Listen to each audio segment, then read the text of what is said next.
Sri Lanka felicitates His Excellency Philomen Young of Cameroon on his election as the President of the 79th session of the United Nations General Assembly.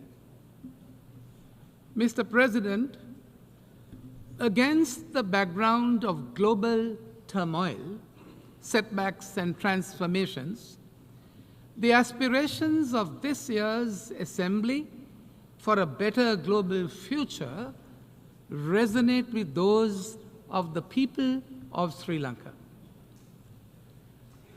On the 23rd of September, following a transparent and peaceful electoral process and a dignified transition in keeping with our decades of democratic practice, His Excellency President Anura Kumara Dissanayake was sworn in as the 9th Executive President of Sri Lanka.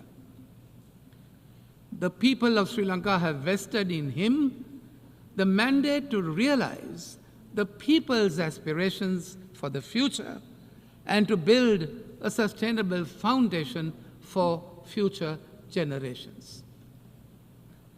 His Excellency President Dissanayake has outlined to the nation his determination to put in place a united Sri Lanka and a transformed ethical political culture. A political culture echoing the wishes of the people. His future trajectory combines nation building based on public trust in governance and in the political system through accountability, integrity, and the elimination of waste and corruption.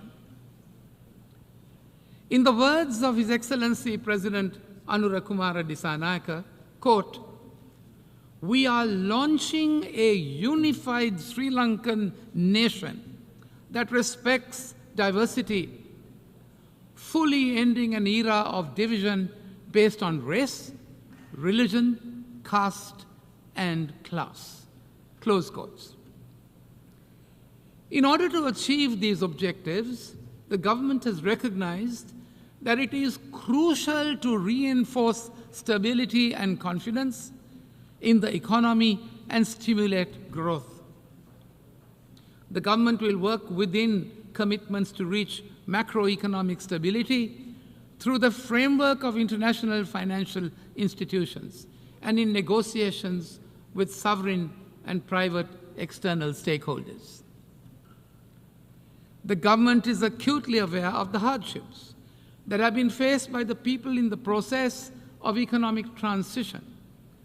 Measures will therefore be put in place to generate greater resources for enhanced public expenditure and welfare to raise the living standards of our people with equity and justice. Mr. President, the recent vote for change by the people of Sri Lanka presents us with a renewed opportunity, and we are determined to succeed, including with the support of our friends in the international community.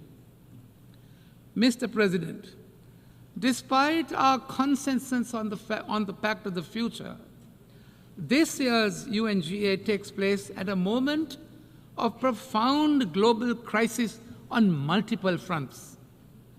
In the Middle East, we are closer to wider regional conflagration than when we convened last week, and the humanitarian suffering in Gaza gets worse by the day.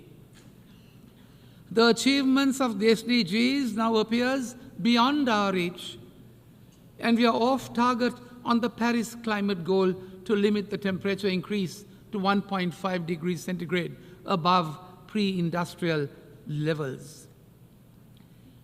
Big power rivalries and geopolitical tensions have reignited and widened, and new rifts are reappearing on north-south lines. Racism, intolerance, discrimination, and xenophobia against migrants are on the rise. Theaters of conflict and tension have opened up on land and in oceans. The developments in the digital realm provides a fertile ground for proliferation of disinformation and hate speech, with the potential of violence. Mr. President, the lingering impact of the pandemic have reverberated throughout the global economy, creating profound economic insecurities, threatening free trade and leading to protectionist barriers. We are spending more on weapons than ever before in the past, and regrettably, the use of nuclear weapons is in mainstream discourse. New domains are being weaponized, including outer space and cyberspace, while the use of AI is challenging international humanitarian law in the battlefield. Excellencies, today a large number of developing countries, including my own, face a debt crisis of unprecedented proportions. This debt distress severely impedes our ability to invest in sustainable development, as we are unable to meet these financial obligations while simultaneously investing in the future and the well-being of our people. It is a fact that financing challenges remain at the heart of the sustainable development crisis. As per the Financing for Sustainable Development report of 2024, the SDG financing gap is between US dollars 2.5 to 4 trillion. Staggering, isn't it? Mr. President, given these immense challenges, the need for comprehensive reform of the global financial architecture has never been more pressing. The current international debt resolution framework has failed to respond adequately and efficiently to contemporary challenges. The global landscape has changed dramatically, with global debt, particularly in the developing world, increasingly controlled by international bond markets and non-Paris Club lenders. Think about it. It is therefore time that we review the architecture's traditional moorings. We must urgently reform this system to reflect the new economic landscape. It is therefore necessary, we say, to find a more efficient, comprehensive, and equitable way to address the debt crisis. Mr. President, other institutions of global governance that reflect the world of the past century need to be reformed to meet the challenges of the present and the future. The composition of the Security Council must be expanded to be representative of current global diversity and decision-making. In parallel, the role of the United Nations General Assembly, the most representative primary organ of the United Nations, where all countries have an equal voice, must be strengthened and revitalized. Mr. President, Sri Lanka's commitment to maintaining global peace and security has been unwavering. We recognize that peacekeeping is one of the most effective tools to the United Nations to help member states to manage the difficult phase of transitioning from conflict to peace. Sri Lanka has been contributing to United Nations peacekeeping operations in some of the most hostile and demanding deployments. Over 23,000 men and women from Sri Lanka, armed forces and police have contributed to ensuring international peace and security under the UN banner over the past 6 decades and has been commended for high-caliber service. Mr. President, beyond economic recovery, we face an even greater existential threat, the ongoing climate crisis, and the accompanying need for a just energy transition. Although our development strategy has not contributed to climate degradation, Sri Lanka has taken concrete steps to address these challenges. We will increase our nation's forest coverage and increase renewable energy in our energy mix.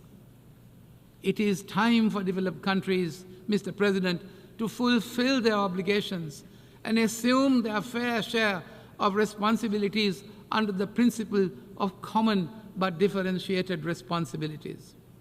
We need their support in mitigation and adaptation efforts, as well as compensation for loss and damage. Without a concerted international effort, Mr. President, to bridge the climate financing gap, the burden of climate impacts will continue to fall most heavily on those least responsible for the crisis. Sri Lanka is committed to phase out coal by 2040 and reach net zero carbon emissions by 2050. As a climate vulnerable country, Sri Lanka has been advocating for operationalization of the Loss and Damage Fund and called for climate justice. There is therefore an urgent need, we say, for increased climate financing, especially for vulnerable developing nations like Sri Lanka. Mr. President, two other critical issues which are also relevant to Sri Lanka as an island nation were part of the discourse during this year's high-level week. Sea level rise is an imminent reality affecting millions. While Sri Lanka has taken mitigatory measures nationally, as included in the National Adaptation Plan for Climate Change, it is through concerted international action that solutions can be implemented to halt the global warming that is the cause of sea level rise. Sri Lanka initiated the UNGA resolution on declaring 1st of March as the World Seagrass Day to bring international attention and awareness on a small but significant aspect of universal importance of combating climate change. Sri Lanka has further been recognized for its contribution to mangrove regeneration programs as a 2024 World Restoration Flagship by the United Nations under the UN Decade on Ecosystem Restoration. Mr. President, antimicrobial resistance has become a critical public health issue the world over, with bacterial resistance linked to around 5 million deaths worldwide annually. Alarming.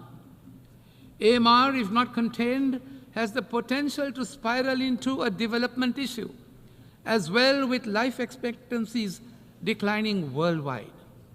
We welcome the target of mobilizing US $100 million through the Antimicrobial Resistance Multi-Partner Trust Fund to ensure that 60% of countries have funded action plans by 2030. However, international cooperation, Mr. President, and sustainable financing must increase to meet this goal. Mr. President, as we seek solutions to global challenges, we must harness the power of technology and innovation. Digital technologies and artificial intelligence offer unprecedented opportunities to accelerate sustainable development. Sri Lanka aims for sustained growth by innovation and envisages an equitable digital transformation through the establishment of accessible digital public infrastructure. At the same time, we call for increased capacity building and technical assistance to bridge the global digital divide and empower all countries to leverage these tools for the betterment of their people. Mr. President, the General Assembly's theme calls on us to leave no one behind and to act together for the advancement of peace, sustainable development, and human dignity for present and future generations. In Sri Lanka, 38% of our total population is youth, which is the most capable and dynamic resource that can contribute to our future development. Sri Lanka advocates for increased youth participation in decision-making processes. After all, the Declaration on Future Generation is theirs. Simultaneously, the new Sri Lanka will realize the aspirations of a just society with greater empowerment for women who make up to 52% of our population. Mr. President, as we look towards the future, we must also address one of the gravest injustices that this Assembly has inherited from the past.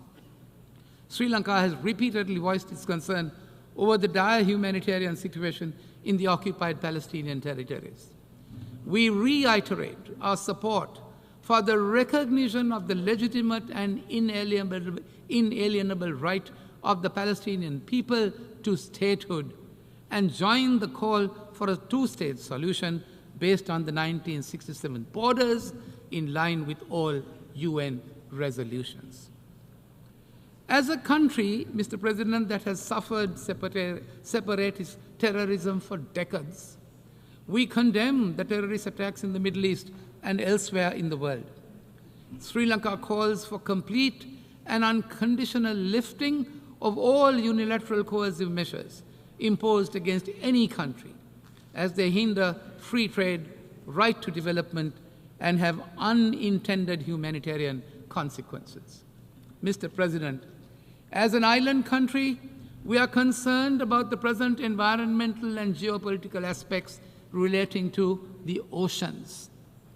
We want our oceans to be free of rivalry, free of conflicts, free of pollution, and to be able to sustainably manage our marine resources.